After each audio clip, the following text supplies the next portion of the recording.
For today's video mga kakorik, so nagkuhan ra ko ni mga korik after work. Gusto ko mag-experience anilang Maltese Lotso. Lotso ang tawag nila ni mga korik. Sa ato papambot na siya, di ba? From Slima Ferries mga kakorik, padulong sa Valeta, 2 euro na siya bayad, one way trip lang siya.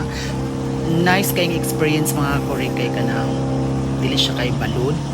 Mas nindot siya sakyan-sakyan na ani kay dili siya balod mga korik. So mga kumakawa na ani mga kakorik, mga turista ni sila, so feeling turista po ng inyong lola, so upat rami ka buvaya ng mga korik, di ba? Perfect. So dili tapapil di mag video sa no, di ba? Nga nagkita ang drama sa life mga korik, kay life is short, so mo ni siya nindot kay siya ang feeling mga korik, pero pag dako ang balod ani murag hadlok ra pud siguro ni siya no, kay kanang kabutig nimo ang dagat mga korik. Perfect kay siya, just naka-experience kay nga, di ba? Di ba